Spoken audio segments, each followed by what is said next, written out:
Hi guys, welcome to Binee's kitchen. ഞാനിന്നിവിടെ green chilli മത്തി fry ചെയ്യാൻ പോവുകയാണ്. അതിന് വേണ്ടി ഇവിടെ ഞാൻ മത്തി മീൻ എടുത്തിട്ടുണ്ട്, പച്ചമുളക് എടുത്തിട്ടുണ്ട്, കരിയാപ്പില എടുത്തിട്ടുണ്ട്, ബ്ലാക്ക് പെപ്പർ, പിന്നെ വെളുത്തുള്ളി, ഇഞ്ചി, ഉപ്പ്, മഞ്ഞൾപ്പൊടി. നിങ്ങൾക്ക് വേണേൽ കാന്താരി മുളക് യൂസ് ചെയ്യാം. ഇനി ഇതെല്ലാം കൂടി ഞാനൊന്ന് അരച്ചിട്ട് വരട്ടെ. പേസ്റ്റ് പോലെ അറിയേണ്ട ആവശ്യമില്ല. ഞാനിതുപോലെ മിക്സിക്കകത്ത് അരച്ചിട്ട് വന്നേ. ഇനി ഇതൊന്ന് കൈ കൊണ്ട് നല്ലപോലെ ഒന്ന് മിക്സ് ചെയ്യാം.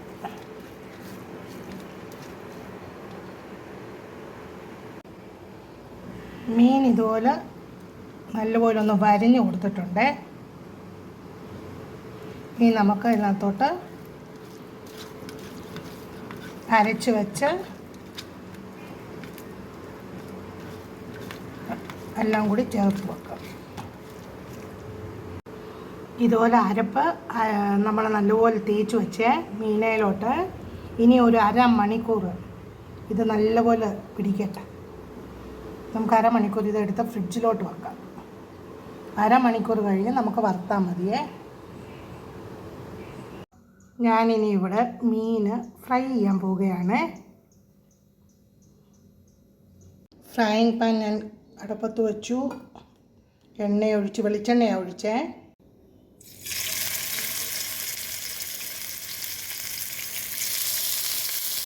അങ്ങനെ നമ്മുടെ ഗ്രീൻ ചില്ലി മത്തി ഫ്രൈ ചെയ്തുകൊണ്ടിരിക്കുകയാണേ. സിമ്മേൽ ആദ്യം ഹൈ ഫ്ലെയിം ഇട്ടു, ഇനി ലോ ഫ്ലെയിമിൽ മത്തി ഫ്രൈ ചെയ്തുകൊണ്ടിരിക്കുക. ഇടയ്ക്കിടയ്ക്ക് തിരിച്ചും മറിച്ചും ഇട്ട് നമ്മൾ ഫ്രൈ ചെയ്യണം, എന്നാലേ ഈവനായിട്ട് ഫ്രൈ ആവത്തുള്ളൂ. നമ്മുടെ ഗ്രീൻ ചില്ലി മത്തി ഫ്രൈ ആയിക്കൊണ്ടിരിക്കുന്നു. അങ്ങനെ നമ്മുടെ ചില്ലി മത്തി ഫ്രൈ റെഡി ആയിട്ടുണ്ട്. ഇനി ഞാൻ ടേസ്റ്റ് നോക്കിയിട്ട് പറയാം എങ്ങനെ ഉണ്ടെന്ന്.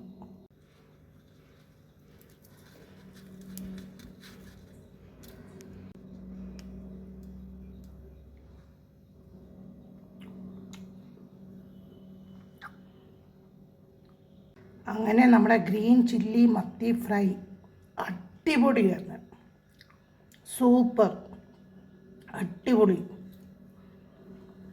അടിപൊളി. നിങ്ങൾ ഇതുപോലെ ഒന്ന് ട്രൈ ചെയ്യണേ. കാന്താരി മുളക് ഉണ്ടെങ്കിൽ സൂപ്പറായിരിക്കും. അതിനകത്ത് കരിയാപ്പിലയൊക്കെ അരച്ച് ചേർത്തുകൊണ്ട് സൂപ്പറായിട്ടുണ്ട്. കരിയാപ്പിലൊക്കെ എന്ത് നല്ലതാണെന്നറിയാമോ. Thanks for watching my video. Please like, share and subscribe my channel. Thank U.